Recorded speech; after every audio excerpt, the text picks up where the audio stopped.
He entered the tournament unknown. He emerged as a legend. Part 2, the qualifier no one watched. Theris 4th was not a welcoming place. It was a moon with no atmosphere worth breathing, no water worth drinking, and no life worth noting. The ground was the color of ash, and the sky above it was a deep, permanent black, broken only by the pale glow of the gas giant it orbited. The conclave used it for the open qualifier, because it was empty, available, and because nobody particularly cared what happened to it. The structure built for the trials stood alone on the flat surface, connected to the moon's ground by thick anchor cables. It was 6 stories tall, made of pale Vrethian composite material, and looked from the outside like a blocky, windowless tower. Inside, according to the entry file, it was a maze of corridors, collapsed sections, live electrical hazards, and a 3-dimensional logic lock that competitors had to solve to access the extraction beacon. The beacon was on the top floor. The building was designed to destabilize progressively throughout the trial, simulating a structure under siege. The official trial window was 4 hours. 83 competitors lined up outside the entry gate in the gray light of a flood lamp array. Caleb stood near the back of the group. He was the shortest person in the line by a significant margin. The Vrethian next to him was nearly 8 feet tall and had 4 arms, each one wrapped in a sleeve of reinforced carbon fiber. It looked down at Caleb once, then looked away. There were no speeches, no ceremony. A single conclave official stepped up to a small podium, read out the rules in 5 languages, and then said, "The trial begins when the gate opens. Good luck." The gate opened. 83 competitors moved into the structure. Caleb walked.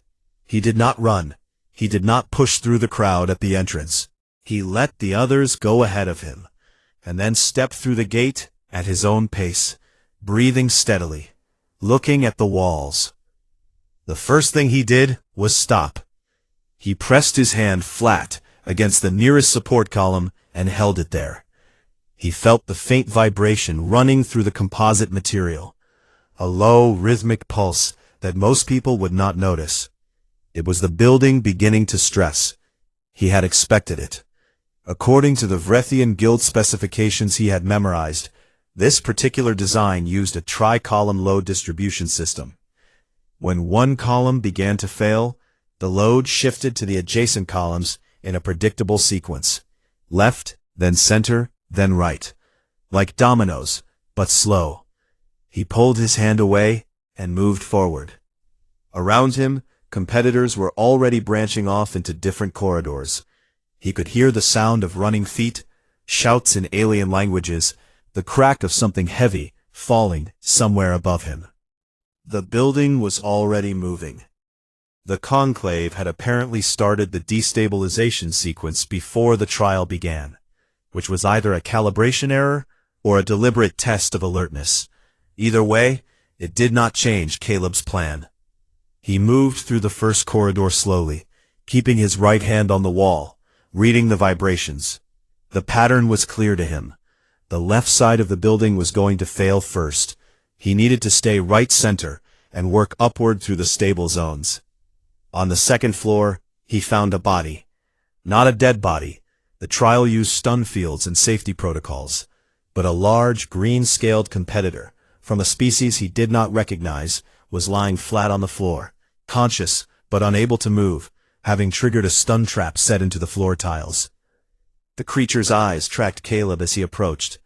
It made a sound, frustrated, helpless. Caleb looked at it. Then he looked at the floor around it. He could see the slight discoloration of the tiles that marked the edge of the trap field. He stepped around the edge carefully, reached down, and pressed a small reset panel on the wall that the creature had clearly not seen. The stun field cut out. The creature rolled over, pushed itself upright, and looked at Caleb with an expression that was hard to read across species. It nodded once. Then it moved away fast. Caleb kept walking. He reached the logic lock on the 3rd floor. It was a physical puzzle, a three-dimensional rotating frame made of interlocking rings, each one coded with a different symbol sequence. The standard solution required matching the sequences in a specific order, rotating each ring to align with the next. It was designed to take between 12 and 20 minutes for an experienced competitor. Caleb looked at it for about 45 seconds. Then, he looked at the power conduit running along the ceiling above it. It was a standard Vrethian grid conduit, sealed, but accessible through a maintenance panel 3 meters to his left. The logic lock was electronic at its core. It was reading the ring alignments through a sensor array built into the frame. If the sensor array had no power, the lock would default to its open position. That was a basic safety feature built into almost every Vrethian security system to prevent occupants from being trapped during a power failure. He opened the maintenance panel. He pulled out a coupling tool from the small kit he had tucked into his jacket pocket, the same pocket tool he used for cargo ship repairs. He bypassed the conduit feed to the lock sensor array. It took him 4 minutes. The lock clicked open. He put the tool back in his pocket and moved on. On the 4th floor, part of the ceiling came down. Not near him. He had already moved past the section that failed, reading the vibration pattern 3 steps ahead. But he heard the crash behind him and felt the floor shudder beneath his boots. He did not turn around. He kept moving. He reached the extraction beacon on the 6th floor 4 minutes after the first competitor. That competitor was Sen, the Vrethian from the registration office, moving with practiced speed and power, having solved the logic lock the correct way in 14 minutes.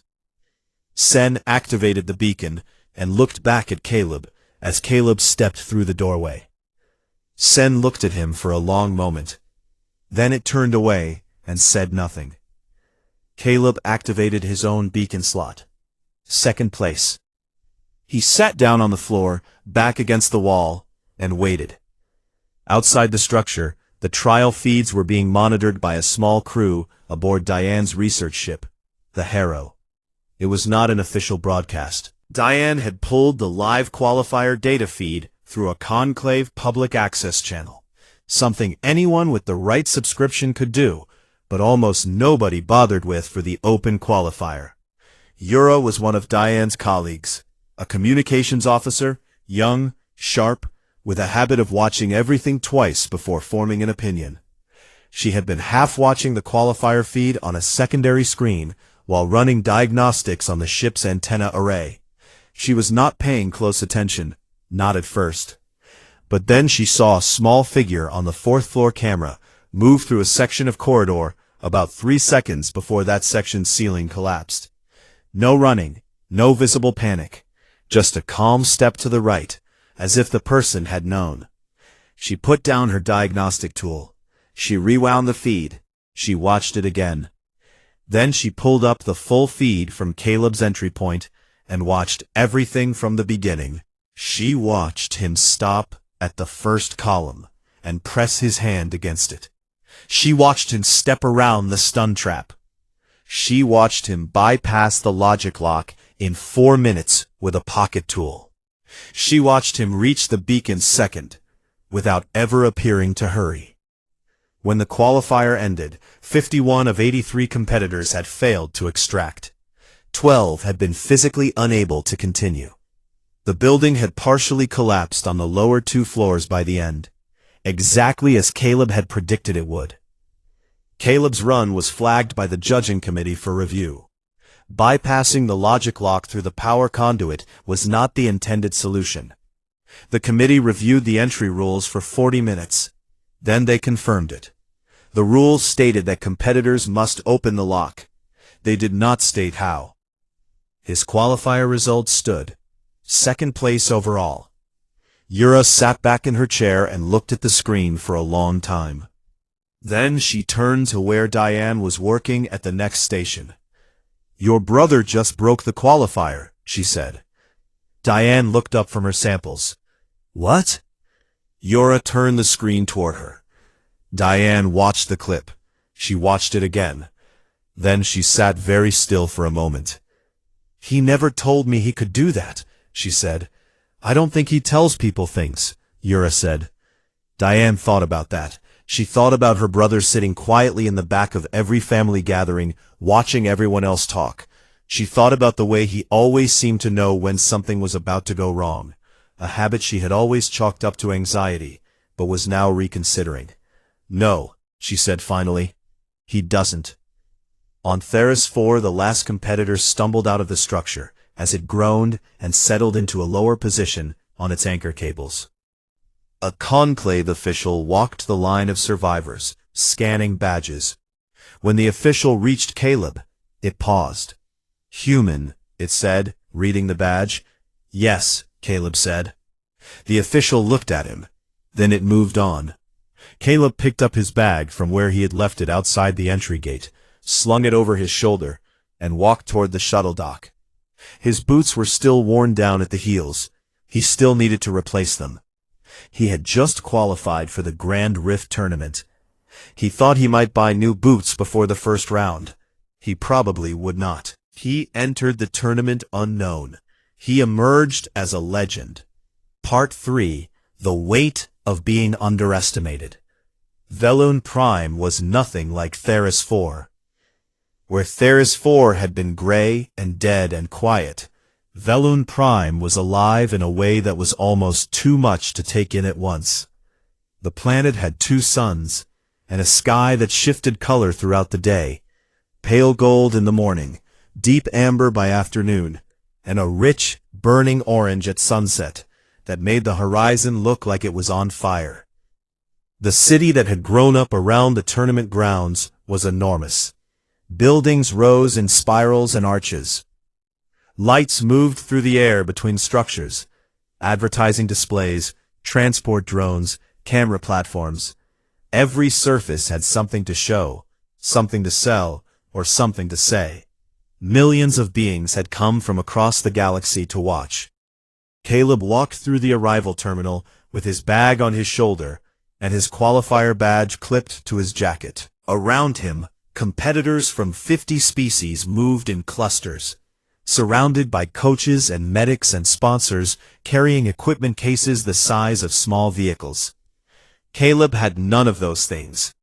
He had a bag, a pocket toolkit, and a room reservation at a mid-level accommodation block 3 kilometers from the arena. He found his room, put his bag down, and slept for 11 hours.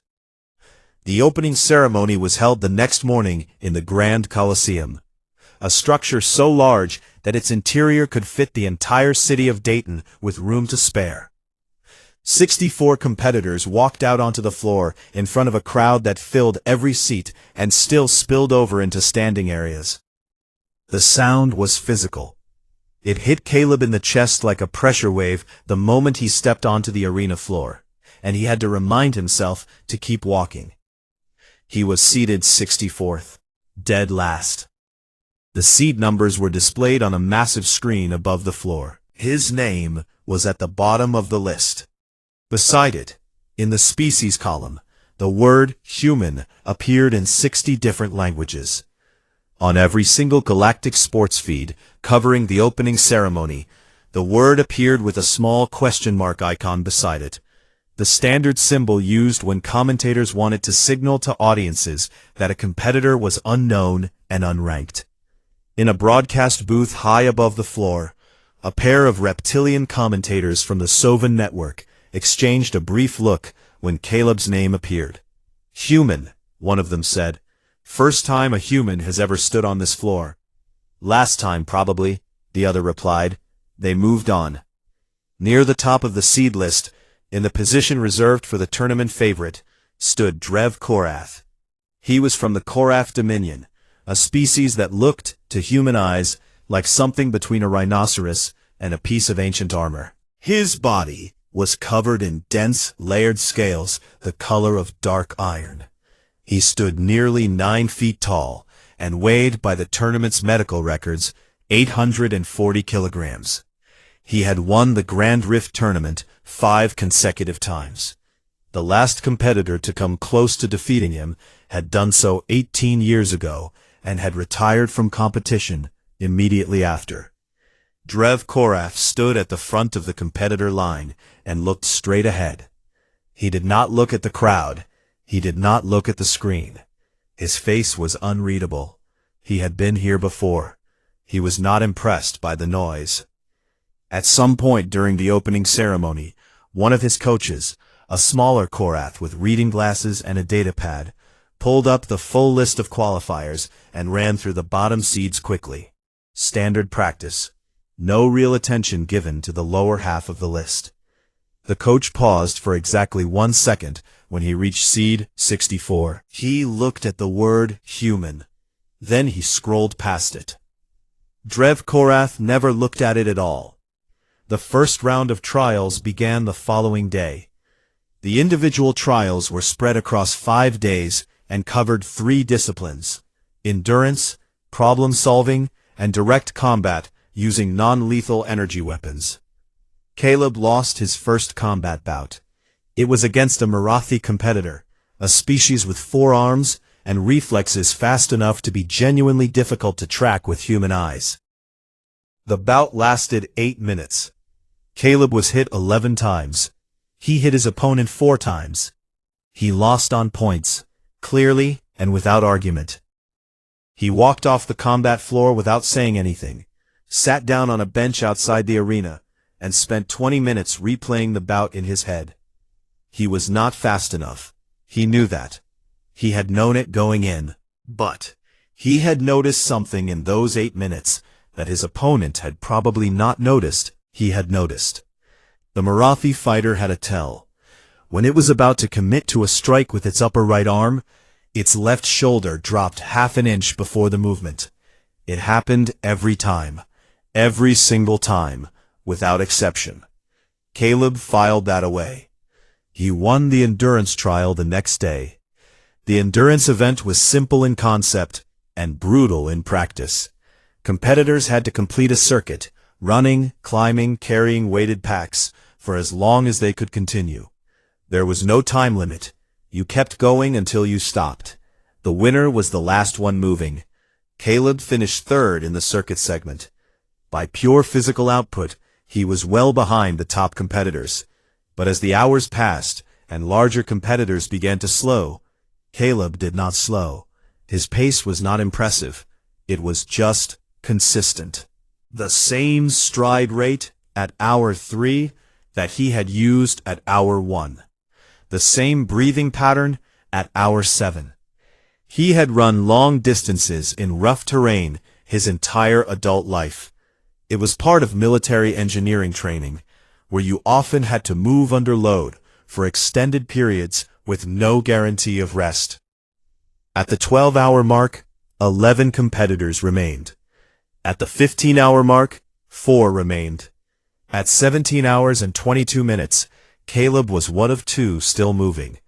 The other competitor, a large, hard-shelled being from the outer systems, finally sat down. The crowd, which had been building steadily for the last 3 hours, as word spread that a human was still running, made a sound that bounced off the arena walls and rattled in Caleb's chest. He stopped moving. He stood still. He breathed. He had won the endurance trial. The problem-solving event was a series of physical and mechanical puzzles arranged in sequence, each one more complex than the last. Caleb did not finish first. He finished second. But the gap between his solution method and the first-place finisher's method was large enough that the conclave's judging committee flagged his run for the same reason they had flagged his qualifier. He had found approaches that the puzzle designers had not anticipated. He had solved one puzzle by disassembling a component that was not supposed to be disassembled, and using its parts to bridge a gap in a different section. The designers had assumed competitors would work around the gap. Caleb had removed the gap. The galactic feeds were starting to pay attention. On Earth, a sports analyst named Petra Novak had been covering the tournament from a broadcast studio in Chicago. She had been assigned to cover the human angle, mostly as a novelty segment, a short piece on the historical significance of a human qualifying for the first time. She had not expected to be doing this 3 days into the trials, still covering the same human, who had now placed in the top 3 of 2 events. Her broadcasts were pulling numbers that her network had not seen in years. She kept her reports short, factual, and careful. She did not want to build expectations that would make the fall harder, but she kept watching. Across the galaxy, other people were keeping watch too. Admiral Oren Vasquez, a retired human fleet officer serving as Earth's unofficial observer at the conclave, had said nothing publicly since Caleb's qualifier result. He had pulled strings to secure a seat in the human observer box inside the arena.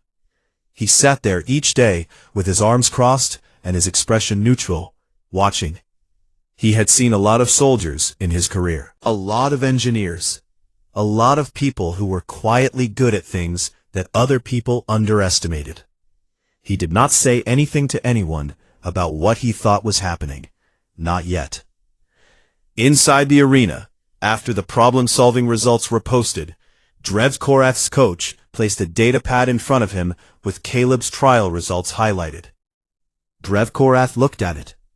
He looked at it for longer than he had looked at anything in this tournament so far. Then, he looked up at the arena floor, vast and empty now, the day's trials finished, and he stayed very still for a moment. He had stood in this building 5 times. He had always known going in who his real competition was. He had always been right. He was not sure he was right this time. It was a small feeling, barely noticeable. He had not felt it in a very long time. He did not like it. He picked up the data pad, set it face down on the table, and went to prepare for the next day. He entered the tournament unknown. He emerged as a legend. Part 4. The human does not fall. The Crucible had a reputation. Every competitor who had ever stood in the Grand Rift tournament knew about it. Every coach had studied it. Every species that followed the tournament had their own name for it. In the Vrethian language, the word translated roughly to the breaking place. In the Marathi tongue, it meant the long pain. In the common galactic tongue, it was simply called the Crucible, and that name was enough. It was 3 days of continuous trials with no rest period. The trials ran without stopping. Competitors could pause, but the clock did not. Sleeping meant falling behind. The trials changed every 8 hours. Combat, structural survival, problem-solving under physical stress, navigation in low-visibility conditions. 8 competitors had made it through the individual rounds to reach this stage. By the time it was over, the tournament final would have 4 competitors. Half of them would not make it. Caleb had not slept well the night before it began, not because he was afraid. He was simply running calculations, the same quiet mental process he always used before something difficult. He lay on his bunk in the accommodation block and stared at the ceiling and thought about endurance, about how humans maintained output over time, about the specific ways that larger, more powerful bodies burned energy faster, about what 3 days of continuous activity would do to an 800-kilogram competitor versus what it would do to a 78-kilogram one. He got up at 4 in the morning, made himself a plain meal, and walked to the arena in the dark. The first day broke 4 competitors. A massive tank-bodied being from the outer rim failed the navigation trial in the 18th hour. Its visual processing degraded under the low-light conditions faster than expected, and it walked into a containment barrier 3 times in 20 minutes before its team pulled it. A Vrethian competitor, not Sen, a different one, collapsed during the physical stress segment at hour 22, not from injury, but from accumulated fatigue that its body simply could not push past. 2 others withdrew voluntarily before the day's final segment. Their teams cited injury risk. The medics agreed. Caleb was still moving. He was not moving well. By hour 18, his legs were heavy, and his shoulders ached from the carrying segments. He had taken 2 hits in the combat portions that left deep bruises along his ribs. He moved through the low-visibility navigation trial slowly and carefully, one hand on the wall, reading the surface beneath his fingertips, the same way he read building vibrations. He did not fall. The second day saw 2 more withdrawals. One of them surprised even the commentators. A highly favored Sovan competitor, with 4-limbed agility and an outstanding problem-solving record, simply sat down at the 40-hour mark and did not get up. Its team later said its joint systems had degraded faster than anticipated under continuous load. The other withdrawal was a quiet one, a small, fast competitor from a species Caleb had never learned the name of, which had been performing impressively, but took a wrong step in a structural survival segment, and sustained an injury that the medics would not clear. 6 competitors had started the crucible. 4 remained. Caleb, Drev Korath, Sen, the Vrethian who had finished the qualifier in first place, and moved through the individual trials on pure physical dominance, and Vel, a Marathi strategist, calm and precise, who had said almost nothing throughout the entire tournament, and had not needed to. His results spoke for him. By the 3rd day the arena was full. Word had spread across Velen Prime and beyond that the crucible was going deep, and that one of the 4 remaining competitors was a human. The human observer box was packed. Diane had managed to have floor-level research access through the Harrow's Conclave credentials, and she stood near the edge of the arena floor with her hands clasped together and her face very still. Beside her, Euro watched Caleb move through the structural survival segment on a monitor, and kept her voice completely quiet. Admiral Vasquez sat in the observer box with his arms crossed. He had not uncrossed them in 3 days. On Earth, Petra Novak had not gone home. She was broadcasting from a temporary setup in the studio, rotating with a small team, covering every hour of the Crucible feed. The numbers watching her broadcast had passed records that the network had not seen since the last planetary crisis. She kept her reports calm and factual. She did not use the word impossible. She did not use the word miracle. She reported what was happening. A human was still in the Crucible on day 3, and his name was Caleb Rowe. The final segment of the Crucible was announced at the start of Hour 62.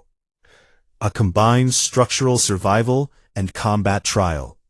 Each competitor would face the collapsing structure segment alone, followed immediately by a direct combat bout.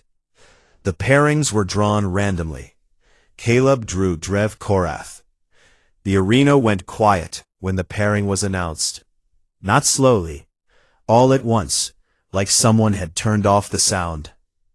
And then the noise came back louder than before, filling the space from floor to ceiling in a wave that had no clear source. Just pressure and weight and the collective attention of millions of beings from 200 species, all focused on one thing. The structural survival segment went first.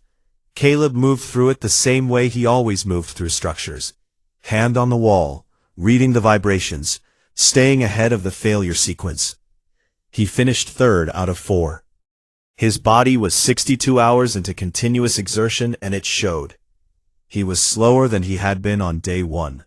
Everything hurt, but he moved with the same patience he had moved with on Theris 4, in a collapsing qualifier building on a dead moon when nobody was watching.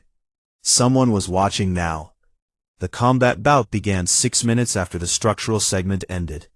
Drev Korath walked onto the combat floor, and it felt like the floor itself got heavier. He moved without visible fatigue. 62 hours of the Crucible had not changed his posture or his pace. His body was a machine built over decades for exactly this. He had won 5 tournaments. He had faced competitors twice as experienced as Caleb, and ended their bouts in under 4 minutes. Caleb stood across from him and waited. The signal sounded. Korath moved first. He always moved first. His initial strike was fast enough that Caleb caught only the edge of it on his forearm, which he raised late, and the force of it spun him half around and sent a shock through his shoulder that he felt in his teeth. He moved with it rather than against it, rolling his shoulder into the spin, letting the momentum carry him sideways, putting distance between them before Korath's follow-up arrived. Korath followed. He was patient for a champion. He did not overcommit. He tested the edges of Caleb's defense with measured strikes, reading the responses. Caleb took the hits. Not all of them. He deflected what he could, but some he absorbed deliberately, covering up and moving through them, doing what he had been doing since the first combat bout 3 days ago, watching.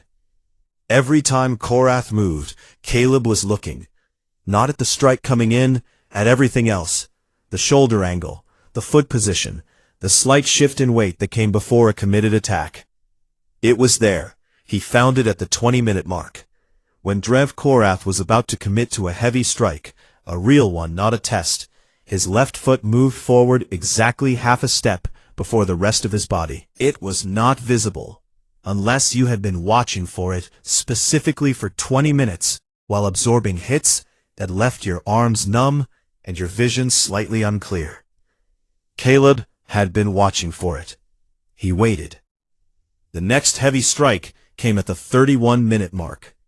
The left foot moved.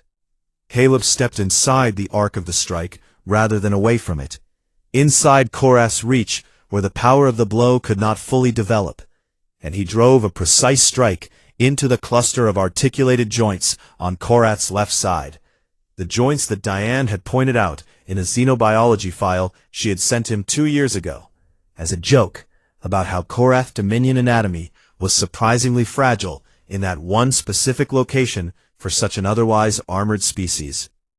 The joint cluster compressed under the impact. Drev Korath's left side buckled. He went down. For 3 full seconds, 840 kilograms of 5-time tournament champion lay on the combat floor, and the entire arena was completely silent. Then, Korath pushed himself up. He rose slowly. He stood. He turned to face Caleb. And then Drev Korath, 5-time champion of the Grand Rift tournament, who had never bowed to anyone in a competition in 50 years of competing, lowered his head. It was not a long bow, just a single, slow lowering of the head, a gesture that in Korath Dominion culture was given only to an opponent who had defeated you in a way that you had not seen coming and could not have prepared for. The arena erupted. Caleb stood on the combat floor and breathed. His arms were shaking. His ribs were sending sharp signals through his chest with every breath. He was 62 hours and 41 minutes into the crucible, and he was still standing. Diane grabbed Yura's arm without realizing she had done it. Admiral Vasquez uncrossed his arms for the first time in 3 days. On Earth, Petra Novak stopped talking mid-sentence, and her broadcast ran 30 seconds of silence before she found words again. Caleb looked at Korath. He nodded back, a small nod, honest and simple. Then he walked off the combat floor and sat down on the nearest bench and stayed very still for a long time. The crucible results were posted an hour later. 4 competitors advanced to the grand final. Caleb Rowe was one of them. His name appeared on the board above the arena. Seed 64, human. The species column still had a small question mark beside it on some feeds. Not many, though. He entered the tournament unknown. He emerged as a legend. Part 5. The legend takes shape. Caleb slept for 14 hours after the crucible ended. He did not dream. He was too tired to dream. He lay flat on his back in his room in the accommodation block, and his body simply shut down, the way a machine shuts down when every system has been running past its limit for too long. When he woke up, the sun outside his window was in a different position than he expected, and it took him a few seconds to remember where he was and what day it was. He lay still for another minute. He ran through a quiet inventory of his body. His ribs were bruised, not broken. The medics had confirmed that after the crucible. His arms ached deeply. His legs felt like they were made of wet sand. His left shoulder, where Korath's first strike had landed, had a bruise the size of a plate that had turned dark purple overnight. He went outside and walked slowly for 20 minutes to get his legs moving again. He had 3 days before the grand final. He used them carefully. He did not train hard. His body did not have hard training left in it. Instead, he rested, ate, moved slowly, and thought. He spent long hours sitting near the viewport in his room, watching the city below move and pulse with life, and he ran the tournament through his head. Every trial, every bout, every moment where he had found something that others had missed. On the second rest day, Diane came to see him. She sat across from him at the small table in his room and looked at him for a long time, without speaking. That was not normal for her. Diane always spoke. "You're going to be in the final," she said finally. "Yes," he said. "Of the Grand Rift Tournament." "Yes." "Caleb," she stopped. She pressed her lips together. "Do you understand what that means?" "I think so." "I don't think you do," she said. "Not fully." She leaned forward. "Petra's broadcasts. You know who Petra Novak is?" "The analyst. Chicago. She's been covering you every day since the qualifier. Caleb, people on Earth are watching this. Not just people who follow galactic sports. Everyone. Schools are showing the feeds. The government is watching. The entire planet is watching a man from Dayton, Ohio, compete in the most important tournament in the known galaxy. And he is still standing." Caleb was quiet for a moment. "I haven't won yet," he said. "I know," Diane said, "but that's not the point. That's not even close to the point." He looked at her. She had tears at the corners of her eyes, which she was very obviously trying not to acknowledge. He reached across the table and put his hand over hers for a moment. "I'll try to win." She laughed, a short, surprised sound, and wiped her eye quickly. "You'd better," she said. The grand final was held in the oldest Coliseum on Velun Prime. It was different from the main arena, smaller in some ways, but heavier. The stone of the walls was ancient, worn smooth by centuries of crowds and weather. The seats were filled hours before the event began. Standing areas were packed beyond their intended capacity. Outside the Coliseum, screens the size of buildings showed the feeds to crowds that stretched for kilometers in every direction.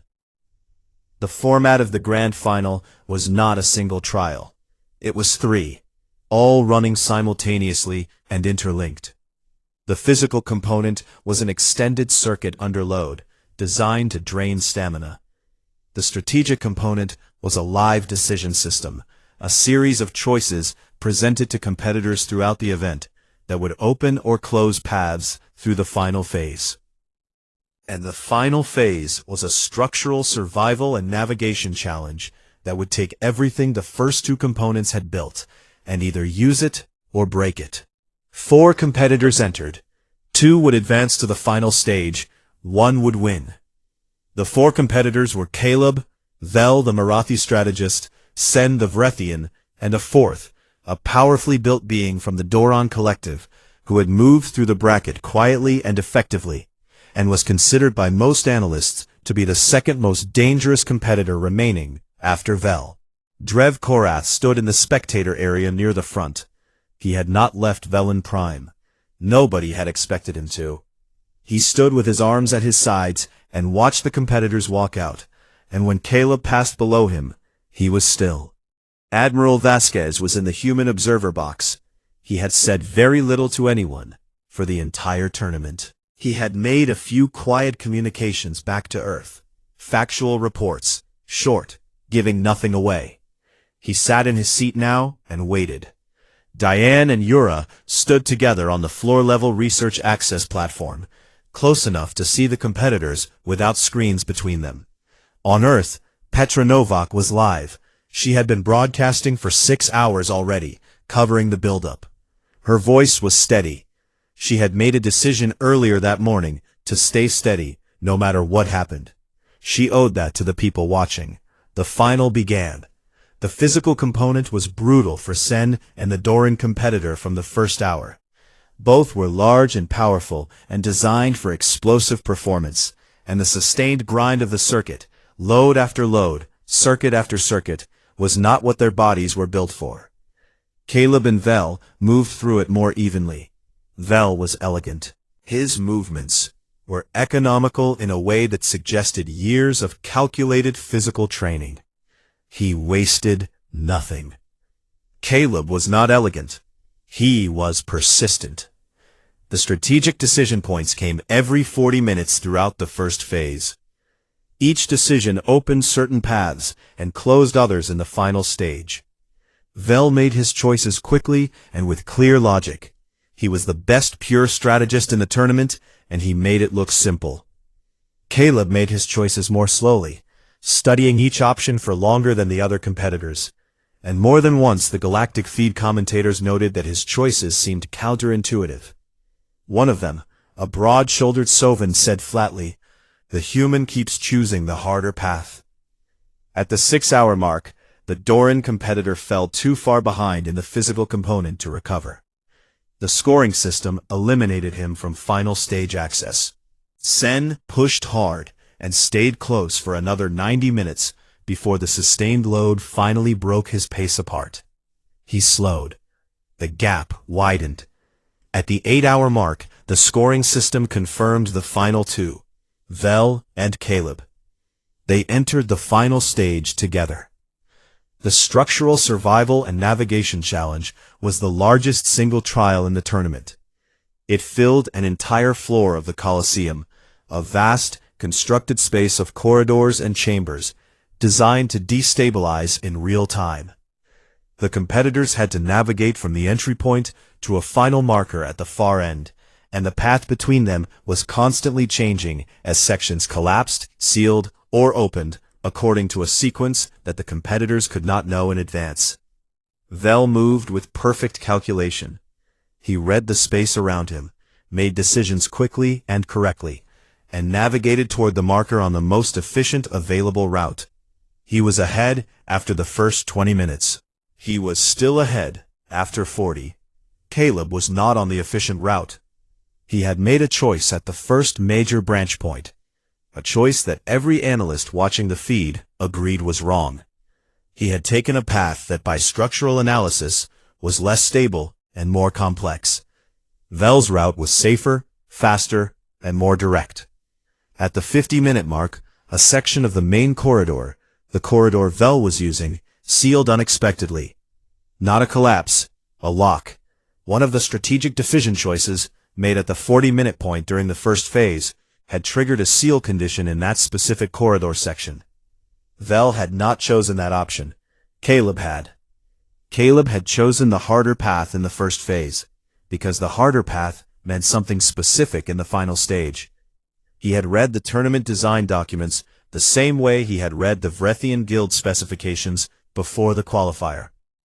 He had found the connection between the strategic choices and the structural outcomes, and had worked backward from the final stage to the decision points, the same way he had worked backward from a collapsing ceiling to the column sequence that would fall first. The corridor sealed around Vel. He was not trapped.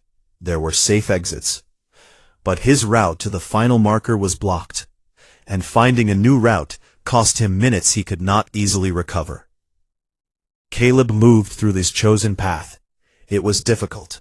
2 sections partially collapsed around him, and he moved through both the way he always moved through collapsing structures, with his hand on the wall, reading the vibrations, staying ahead of the sequence. He reached the final marker. He pressed his badge to the contact point. 4 seconds later, Vel pressed his. The Colosseum's silence lasted long enough that Yura thought something had broken in the feed. She stood on the floor-level platform and looked at the results screen and counted the seconds in her head. 1, 2, 3, 4, 5. Then the sound came. It was not a cheer exactly, not at first. It was more like a release, like 200 species exhaling at the same moment. And then it built, and it kept building, rolling through the Colosseum in a wave that climbed in pitch and volume, until it was something that had no human word for it. The floor vibrated, the ancient stone walls shook. Outside, the crowds watching the screens erupted in response. Drev Korath stood at the front of the spectator area and did not move.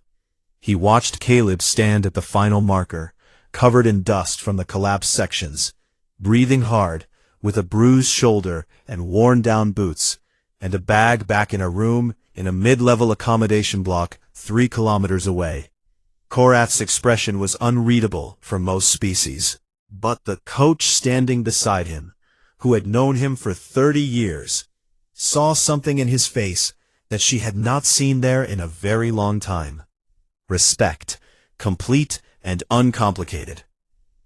Elder Suin descended from the high observation platform on a slow lift that settled onto the arena floor with barely a sound. He was old in a way that was difficult to look at directly. His body was small and still, his movements minimal, his eyes the pale silver of a species that had watched 3,000 years pass. He had attended every Grand Rift tournament since the 43rd. He had seen things in those centuries that most beings could not imagine. He walked across the arena floor to where Caleb stood. He held the tournament seal, a living crystal the size of a fist, warm with its own internal light, which had been passed from champion to champion for 3,000 years. And he placed it in Caleb's hands. He held it there for a moment. Then he stepped back and looked at the human. He said in the common galactic tongue, quietly enough that the crowd could not hear and the microphones barely caught it. "We have watched this tournament for 3,000 years. We have never seen your method before. What do you call it?" Caleb looked down at the crystal in his hands. It was warm. It pulsed once, gently, as if adjusting to the person holding it. He looked back up at the elder. "Improvising," he said. Elder Soon was still. He looked at the human for a long moment with his pale silver eyes. Then he smiled. His species rarely smiled. The expression was slow and gentle, and entirely real. He stepped back, turned, and raised one hand toward the crowd. The signal was clear. The ceremony was complete. The champion had been named. On Earth, Petra Novak sat in her broadcast chair and looked at the feed for a moment without speaking. She let the sound of the Colosseum play through her studio speakers. That vast, multi-species wave of sound from 60 light-years away, traveling across the feed in real time, filling the room. Then she said, slowly and clearly, "He went in unknown. He came back a legend." She ended the broadcast. Back on Velen Prime, in the noise and light of the Colosseum, Diane pushed through the edge of the crowd on the floor level and reached her brother. She did not say anything. She just grabbed his arm with both hands and held on. He let her. He was still holding the crystal. Around them, 200 species were making the sound of the universe, marking something it would not forget. Caleb Rowe stood in the middle of it, small and quiet and present, the same way he had stood at a registration desk on a conclave station, with his worn-down boots and his entry badge and nothing else. He was still that person. He always had been. That was the whole point. He entered the tournament unknown. He emerged as a legend. Part 1. The Nobody from Earth. The cargo ship smelled like engine grease and old metal. Caleb Rowe sat on a crate near the back of the loading bay and stared at his boots. They were worn down at the heels. He had been meaning to replace them for 3 months. He never got around to it. Outside the small circular window, the stars were still. The ship was docked at a refueling station near the edge of Velun space, and it was going nowhere for at least 4 more days. The job that had brought Caleb this far out, hauling machine parts for a mid-tier shipping company, had fallen apart 2 weeks ago.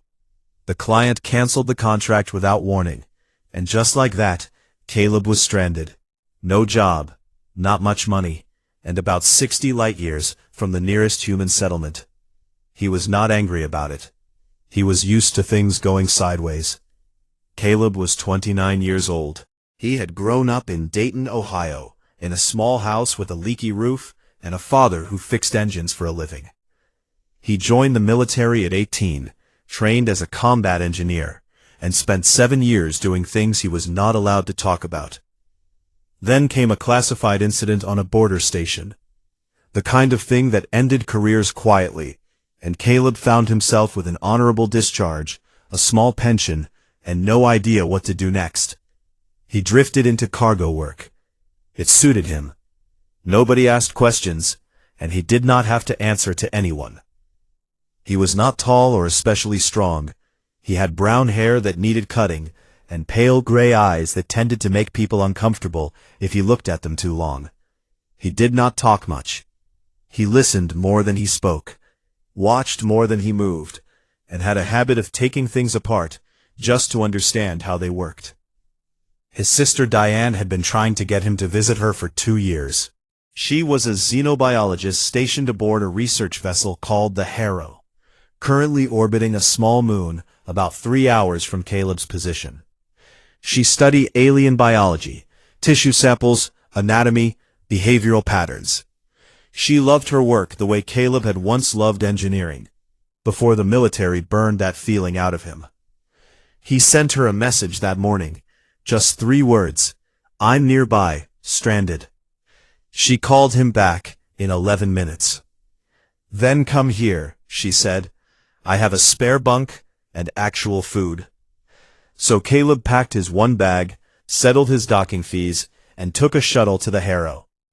When he stepped aboard, Diane hugged him hard enough to crack his back. She was shorter than him by 4 inches, sharp-faced, and talked fast when she was excited. She was almost always excited. "You look terrible," she told him. "I know," he said. She fed him a proper meal, showed him his bunk, and then, because she could never sit still for long, started telling him about the tournament. The Galactic Conclave, the massive, slow-moving governing body made up of over 200 spacefaring species, hosted something called the Grand Rift Tournament every 50 years. It was old, older than most civilizations that competed in it. The trials covered combat, engineering, survival, and strategy. Winning it was the highest individual honor a being could earn in the known galaxy. Champions were remembered for centuries, statues were built, songs were written in languages that had no human equivalent. No human had ever competed. "There's an open qualifier," Diane said, pulling up a holographic display above the table. "It's a rule they put in place 400 years ago. Any registered sentient being can attempt it. Most species don't enter unknowns. It's considered a waste of a slot." Caleb looked at the display. Numbers, dates, an entry fee that was surprisingly low. "When is it?" 6 days. "Where?" "Tharis 4, about 4 hours from here." He looked at the entry requirements. Registered sentient being, a completed medical scan, an entry fee of 40 credits. That was it. Diane watched him read. She knew her brother. She had not brought this up to push him. She had brought it up because she found it interesting, and because she thought he might too. She did not expect him to actually do anything about it. "I'm going to register," Caleb said. She blinked. "I was joking." "You weren't." She opened her mouth, then closed it. He was right. She hadn't been joking. The registration office for the qualifier was located on the main conclave station above Tharis 4. It was a long room with pale walls and soft lighting, staffed by a handful of conclave administrators. When Caleb walked in with his bag over his shoulder and his worn-down boots, the room was nearly empty. Most serious competitors had registered weeks ago through official channels. The open qualifier desk was in the far corner, almost an afterthought. The attendant behind the desk was of Vrethian, tall, six-limbed, with eyes the color of copper and a ridge of bone running from the top of its skull to the back of its neck. It looked at Caleb the way someone might look at a child who had wandered into the wrong building. "Species?" it asked. "Human," Caleb said. There was a pause. The Vrethian looked down at its registration screen, then back up at Caleb. It was not a long look, but it said everything. It said, "You are not supposed to be here." It said, "This is not your world, your tournament, or your moment." It said, "You will not last a single trial. Entry fee," it said. Caleb slid 40 credits across the desk. The Vrethian processed the payment, completed the scan, and printed a small badge. It held the badge out between two of its middle fingers like it was something slightly unpleasant. Caleb took it. He looked at it for a moment. His name, his species, his seed number, 83 of 83. Dead last. He put the badge in his pocket, picked up his bag, and walked out. Behind him, the Vrethian watched him go. Then it turned to the other administrator at the adjacent desk and made a sound that, in their language, roughly translated to, "The humans sent one." The other administrator looked up. "Just one?"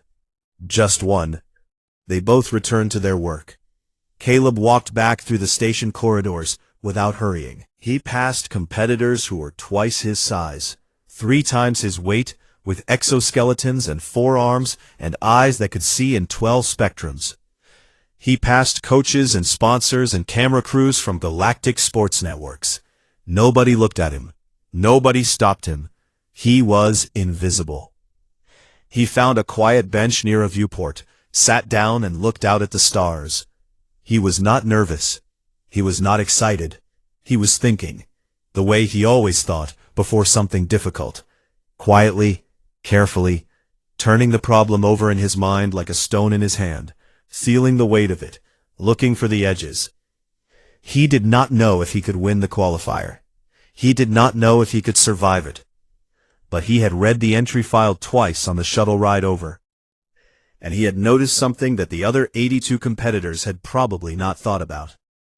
The structure used for the qualifier trial was built by the Vrethian Construction Guild in the year 2201. He had looked up the guild's design specifications out of habit. The same habit that had kept him alive in 7 years of military engineering. Vrethian builders used a specific load-bearing pattern in their support columns. A pattern with a predictable failure sequence under stress. He did not know what the trial would look like, but he knew how the building would fall. That was enough to start. He leaned back against the bench, closed his eyes, and let the hum of the station fill the silence around him.